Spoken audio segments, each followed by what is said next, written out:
ਅਗਲੀ ਖਬਰ ਵੱਲ ਚਲੀਏ। ਪ੍ਰੈਜ਼ੀਡੈਂਟ ਡੋਨਾਲਡ ਟਰੰਪ ਹੁਣੀ ਇਹ ਕਿਹਾ ਵੀ ਇਰਾਨ ਨੂੰ ਯੂਐਸ ਕਿਸੇ ਵੀ ਸਮੇਂ ਸਟ੍ਰਾਈਕ ਕਰ ਸਕਦਾ ਹੈਗਾ। ਇਹਦੇ ਸੰਬੰਧ ਦੇ ਵਿੱਚ ਹੁਣ ਤਹਿਰਾਨ ਵਾਲੇ ਤਿਆਰ ਆ ਜਾਂ ਨਹੀਂ? ਕਹਿੰਦੇ ਵੀ ਲਿਮਟਿਡ ਮਿਲਟਰੀ ਸਟ੍ਰਾਈਕ ਹੋ ਸਕਦੀ ਆ ਤਾਂ ਕਿ ਇਰਾਨ ਦੇ ਉੱਤੇ ਪ੍ਰੈਸ਼ਰ ਬਣਾਇਆ ਜਾ ਸਕੇ ਵੀ ਨਿਊਕਲੀਅਰ ਡੀਲ ਸਿਰੇ ਚੜ੍ਹ ਸਕੇ। ਉਹਨਾਂ ਨੇ ਕਿਹਾ ਵੀ I guess I can say I am considering that. President Trump ਉਹਨਾਂ ਨੇ ਅੱਜ ਸਵੇਰੇ ਬ੍ਰੇਕਫਾਸਟ ਦੇ ਦੌਰਾਨ ਜਦੋਂ ਉਹ ਗਵਰਨਰਸ ਦੇ ਨਾਲ ਕਰ ਰਹੇ ਆ ਵਾਈਟ ਹਾਊਸ ਦੇ ਵਿੱਚ, ਉੱਥੇ ਇਹ ਗੱਲਬਾਤ ਕੀਤੀ ਹੈਗੀ ਆ।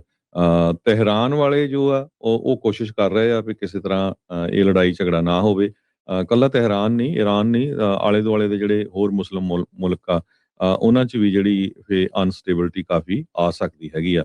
ਪਰ ਜਿਸ ਹਿਸਾਬ ਨੇ ਅਮਰੀਕਾ ਨੇ ਮਿਲਟਰੀ ਬਿਲਡਅਪ ਕੀਤਾ ਹੋਇਆ ਮਿਡਲ ਈਸਟ ਦੇ ਵਿੱਚ, ਤੇ ਅਮਰੀਕਾ ਕਿਸੇ ਵੀ ਟਾਈਮ ਈਰਾਨ ਦੇ ਉੱਤੇ ਅਟੈਕ ਕਰ ਸਕਦਾ ਹੈਗਾ। ਈਰਾਨ ਤੇ ਯੂਐਸ ਦੇ ਜਿਹੜੇ ਨੈਗੋਸ਼ੀਏਟਰਸ ਆ, ਉਹਨਾਂ ਨੇ ਇਨਡਾਇਰੈਕਟ ਗੱਲਬਾਤ ਜੋ ਆ ਜਨੇਵਾ ਦੇ ਵਿੱਚ ਲਗਭਗ 3.5 ਘੰਟੇ ਮੰਗਲਵਾਰ ਪਿਛਲੇ ਕੀਤੀ ਸੀ। ਉਹ ਤੋਂ ਬਾਅਦ ਫਿਰ ਉਹ ਗੱਲਬਾਤ ਖਤਮ ਹੋ ਗਈ ਸੀ।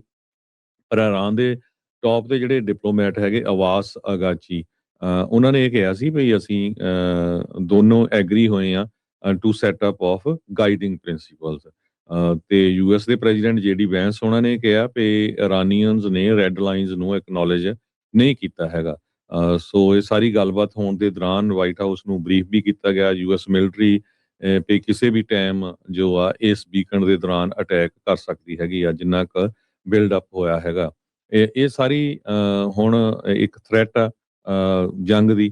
ਤੇ ਈਰਾਨ ਜੋ ਆ ਉਹ ਕਹਿੰਦੇ ਵੀ ਪਿਛਲੇ ਕਈ ਮਹੀਨਿਆਂ ਤੋਂ ਪ੍ਰੀਪੇਅਰ ਕਰ ਰਿਹਾ। ਉਹ ਵੀ ਆਪਣੀਆਂ ਜਿਹੜੀਆਂ ਮਿਜ਼ਾਈਲ ਫੈਸਿਲਿਟੀਜ਼ ਹੈਗੀਆਂ ਆ, ਜੋ ਪਿਛਲੇ ਸਮੇਂ ਕਾਫੀ ਡੈਮੇਜ ਹੋ ਗਈਆਂ ਸੀਗੀਆਂ, ਉਹਨਾਂ ਨੂੰ ਉਹਨਾਂ ਨੇ ਪੂਰੀ ਤਰ੍ਹਾਂ ਸੈਟਅਪ ਕੀਤਾ ਹੋਇਆ ਹੈਗਾ।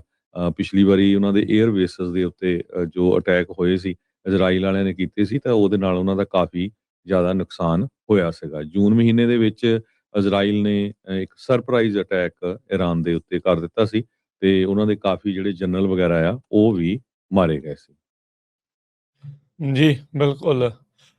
ਸੋ ਇਹ ਚੀਜ਼ ਜਿਹੜੀ ਹਰਜੋਤ ਸਿੰਘ ਜੀ ਜਿਹੜੀ ਹੁਣ ਦੇਖਣੀ ਆ ਵੀ 10 ਦਿਨ ਦੀ ਮੌਲਤ ਦਿੱਤੀ ਹੋਈ ਆ ਇਹਨਾਂ ਨੂੰ, ਵੀ ਟਰੰਪ ਹੋਣਾ ਨੇ ਈਰਾਨ ਨੂੰ ਵੀ ਕੋਈ ਕੰਸੀਡਰੇਬਲ ਤੇ ਮੀਨਿੰਗਫੁਲ ਡੀਲ ਜਿਹੜੀ ਉਹ ਬਣਾ ਲਓ।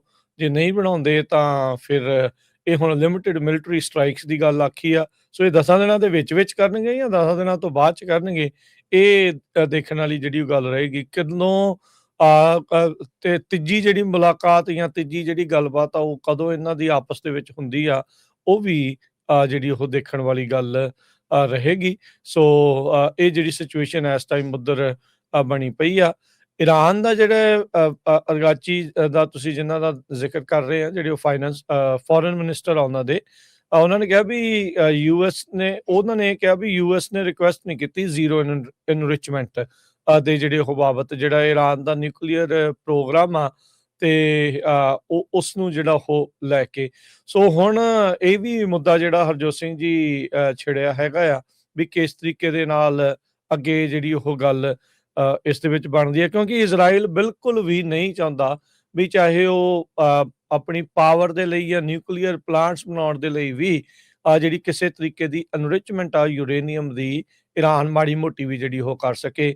ਕੱਲ ਟਰੰਪ ਉਹਨਾਂ ਨੇ ਕਲੀਅਰ ਕਰ ਦਿੱਤਾ ਸੀਗਾ ਅਸੀਂ ਨਹੀਂ ਚਾਹੁੰਦੇ ਵੀ ਈਰਾਨ ਦੇ ਹੱਥ ਕਿਸੇ ਵੀ ਤਰੀਕੇ ਦਾ ਕੋਈ ਨਿਊਕਲੀਅਰ ਹਥਿਆਰ ਜਿਹੜਾ ਆ ਉਹ ਲੱਗ ਸਕੇ। ਸੋ ਹੁਣ ਉਹਨਾਂ ਨੂੰ ਕੋਈ ਨਿਊਕਲੀਅਰ ਡੀਲ ਬਣਾਉਣ ਦੇ ਲਈ ਜਿਹੜਾ ਹਰਜੋਤ ਸਿੰਘ ਜੀ ਦਬਾਅ ਜਿਹੜਾ ਉਹ ਪਾਇਆ ਜਾ ਰਿਹਾ। ਪਹਿਲਾਂ ਉੱਦਾਂ ਇਹਨਾਂ ਨੇ ਡੀਲ ਬਣਾ ਲਈ ਹੋਈ ਸੀਗੀ ਓਬਾਮਾ ਹੋਣਾ ਦੇ ਨਾਲ, ਇਸ ਨੂੰ ਆਉਂਦੇ ਟਰੰਪ ਉਹਨਾਂ ਨੇ ਖਾਰਜ ਕਰ ਦਿੱਤਾ ਤੇ ਹੁਣ ਦੁਬਾਰਾ ਉਸੇ ਤਰੀਕੇ ਦੀ ਇੱਕ ਡੀਲ ਬਣਾਉਣ ਦੇ ਲਈ ਟਰੰਪ ਹੋਣੀ ਜਿਹੜਾ ਉਹ ਦਬਾਅ ਪਾ ਰਹੇ ਆ। ਸੋ ਫੁੱਲ ਸਰਕਲ ਪਿਛਲੇ 12 ਸਾਲਾਂ ਦੇ ਵਿੱਚ ਕਹਿ ਲਓ ਵੀ ਉੱਥੇ ਹੀ ਦੁਬਾਰਾ ਆ ਕੇ ਈਰਾਨ ਤੇ ਅਮਰੀਕਾ ਜਿਹੜਾ ਉਹ ਖੜ ਰਿਹਾ ਆ, ਜੋ ਟਰੰਪ ਹੋਣਾ ਦੇ ਪਹਿਲੇ ਕਾਰਜਕਾਲ ਤੋਂ ਪਹਿਲਾਂ ਜਿੱਥੇ ਕਿਤੇ ਨਾ ਕਿਤੇ ਇਹ ਦੋਨੋਂ ਮੁਲਕ ਆਪਸ ਦੇ ਵਿੱਚ ਖੜੇ ਹੋਏ ਸੀਗੇ।